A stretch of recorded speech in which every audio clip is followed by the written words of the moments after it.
Oh. Well, I'll give you as much content as you need. I don't mind. Okay, do it now? Okay. Hi, my name is Barry, and I'm a resident at the Outpost. This is the Outpost. Yeah, how I became homeless was I fell really hard in addiction after my dad died. Um, I remember just feeling like I just wanted to give up. And to anyone that like suffers from addiction or is like going through addiction, I think they know understand fully of like what that means. I, for one hand, I just wanted to just not be a part of like life and contribute anything. So yeah, I went down the slippery slope about like 3 years ago. My parents I was really close to, and I had some friends that I was close to, but my parents passed away. So my mom passed away in 2018. So and that's when life just kind of just went crazy. Started using drugs and got caught up in that. And then the apartment I was living at, I had to move from one apartment to another, and being addicted to drugs and substances and not having parents that just don't want to be your party friend and actually be a parent, an adult, you know. I think that's a lot of thing I can say in our culture as being people in recovery, that we probably would have had a different life if we had somebody who didn't want to be our party pal and didn't want to be a friend. I always thought if the people actually helped me get into a place, it was more than likely because I died, and they finally said, he's dead, let's bury him. There you go. See, we found you a place. That's what I was looking at. it was stressful. And I was still using when I was homeless. Um, I mean, you're just basically at the lowest point in your life, and there's really nothing else to do. So, and everybody I was hanging around or staying with were using. So, just went along with the flow, I guess.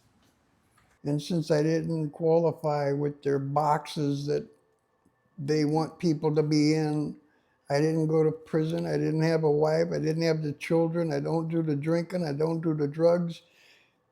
They basically would say, come back when your life is screwed up and we can fix you.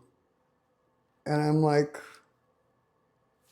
I just fall through the cracks because I don't qualify. But the one thing that keeps certainty in my headspace is that the cracks, that's how the light gets in. Like just anyone that didn't know, I just try to find to see if I can crash on their couch. But if not, I just would like go to my storage unit that I had, and it'd just be me and my dog the whole night. But then I pretty much found SOS through a friend that told me about it. And honestly, that place was like, it was the best thing that ever came into my life. It was such an awesome community that pretty much all got together and we shared our stories, and you know, it just felt like a family in a way. So During my homelessness, um, getting locked up so many times and coming out and being locked up for so long, I would lose my house and everything in it.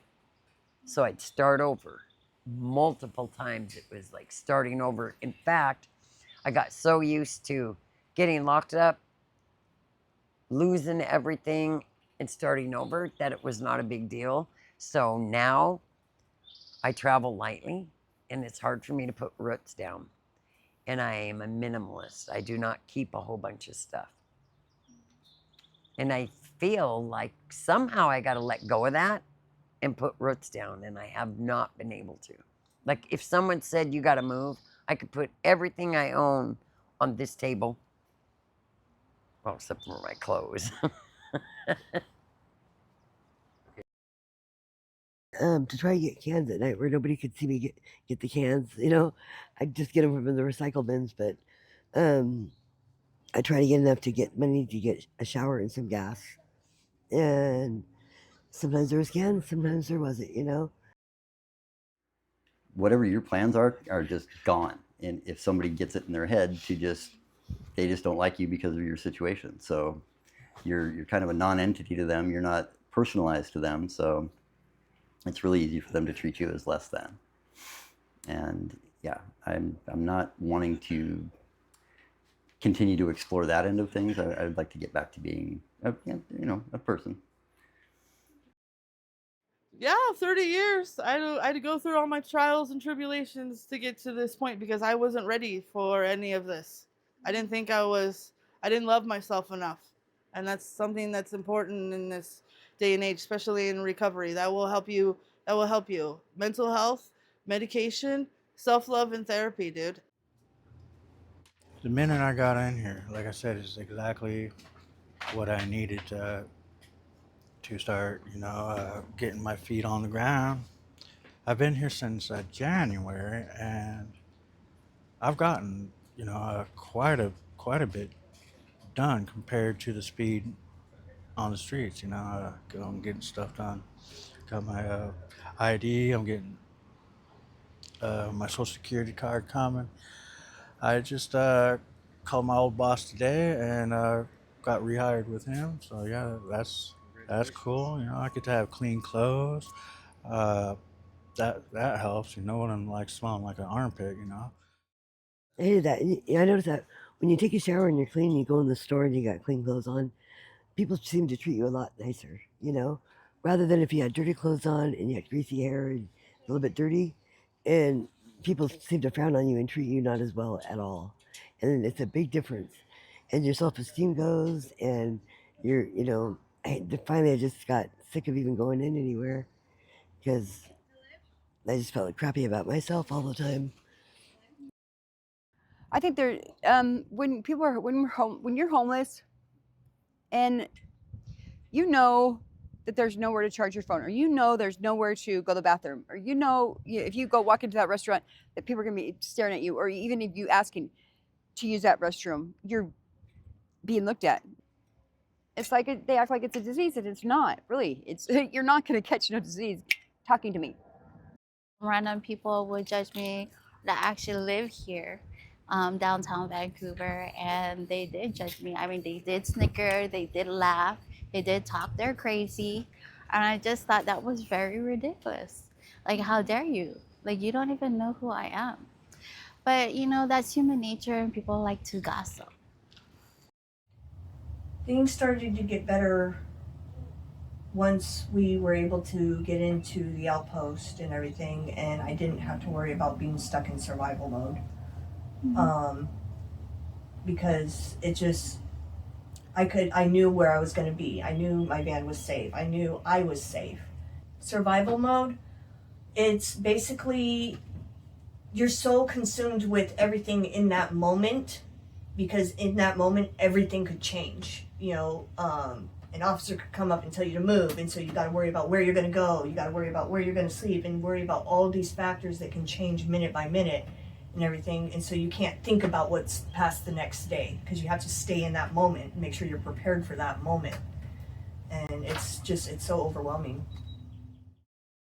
It's always trying to just kind of improvise. It's constant improvisation, and it's constant stress of the nagging list of things that you need to do, but you're not getting done, and that you don't have the resources available to take care of those things. It's just a constant catch-up game, and I always felt behind, and I very rarely ever was able to just sit and relax. That's a very rare moment that you can find. Oh, they do. The little things make the biggest differences. They do. Just like when I had somebody befriend me there, and just being invited to the meetings, just being invited to the art projects. It makes you feel so much more loved. That's the word I'm looking for. Okay, loved, because I was feeling unloved, very unloved, and I got love there, and that's what I needed, And that was really important to me. I don't know if everybody will understand that, but that's exactly what it is. And it's like you're not alone. You're not the only one here. You know, at the end of the day, we were all here together. Being part of this community, I actually enjoyed this part of the community. You know, I had to adjust myself where I am at right now, where I moved to and relocate. It's taking me some time, but I'm getting used to the environment and just the area itself. It's been a long time since I've been part of a community. Well, it was my first time actually accepting or, being in a community. I guess I didn't realize I'm part of a community now. Love thy neighbor, man. Love thy neighbor, whoever that is. Whoever's your neighbor. That's what it means to me. I'm not too sure what Google says on it, but Like, family is what you make of it. These people are my family. Outpost is my family. People at Walmart, they're my family. I may travel, but at the same time, I'm here right now. So where I'm at, I'm gonna do my best. Um, the staff members for 15 West, they helped me also. I mean, they understood what I was going through. They understood my doubts. They understood my fears, and just letting me know and giving me that hope. Like it's just gonna take time. That was basically it. I don't know what made me stronger, except for the fact that maybe opening up, honestly, letting, and as they call it, trauma dumping, uh, getting it off of my chest, things that I've never told anybody as to what's happened to me, really did help. It really did. It made me feel lighter, if that makes sense. I didn't feel like there was this heavy cloud over me as much anymore. Somebody understood, and there were people like me that have had the same issues. And I knew that all along in my addiction, but I never sought it out, and it made a real difference in my life to be able to be around other people that have had the same kind of trauma. It really helped. When things happen, things happen.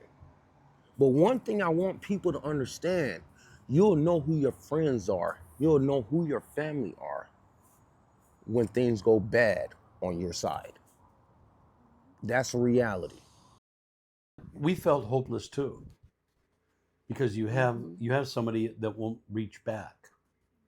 And so my wife, she was incredible, always just trying to find out what he's doing, where he's at, is he safe,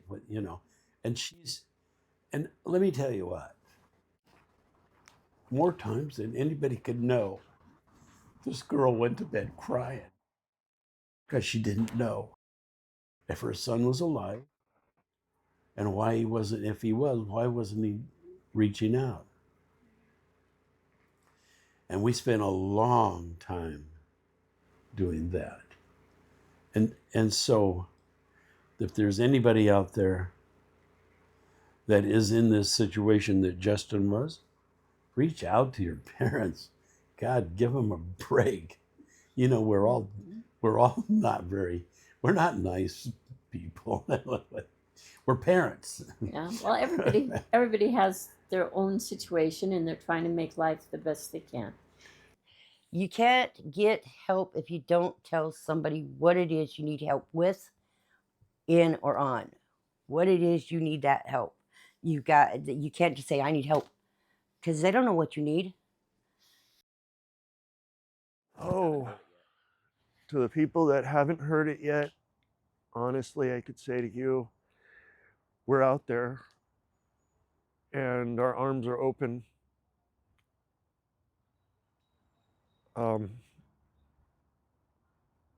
we know that we're not the only ones. And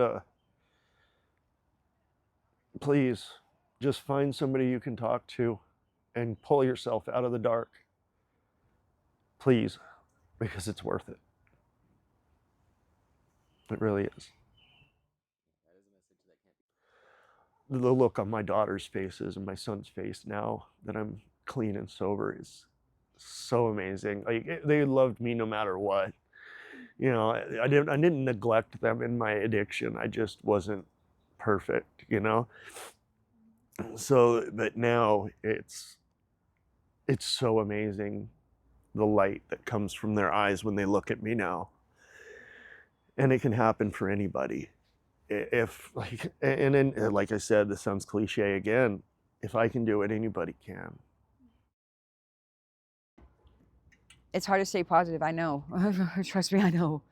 And I'm still having a hard time staying positivity. I'm very bipolar, and I have my ups and downs, and I have a lot of them. I mean, it's been rough, but there's always the good news at the end of that tunnel right there. So you just gotta. Some people don't have faith, but just keep faith, I guess. You know. And I just know that I'm going to be okay. I don't have to be good. I don't have to be great. I'm going to be okay for the rest of my life if I do it right. And who could ask for more? I mean, you could ask for really more. I've had things. I've had houses and homes and families and things and lots of money. And, you know, I squandered it through my life and lost it for whatever reasons I've done. It's all me, you know, but to be able to call something a home again, it's a small word, but man, it's a huge thing. You know, one of the things that we asked for when people was going around asking us, what would it take to get you off the street? What foundation? That's what we needed, is a foundation. Someplace we could put our belongings and not have to worry about them being stolen, ruined, or thrown away, you know? I mean, that's the other part of the problem. It's not like you can get a consensus on the homeless as a monolithic group of people, because they all have different needs, you know, and if they don't know what they would actually need to survive sufficiently, they're not going to be able to ask for the right things. And so it's a very complicated problem, and every time you answer a question, you ask 9 more, and it's difficult all around, but I think people tend to forget that it's hardest on the people that are actually going through it.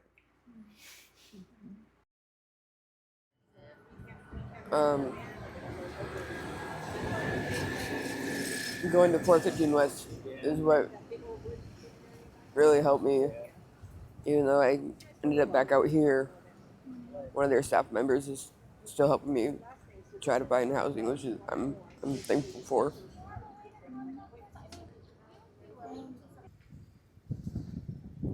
There's some times that are hard and sometimes there's not. Just keep looking forward. It does eventually get better.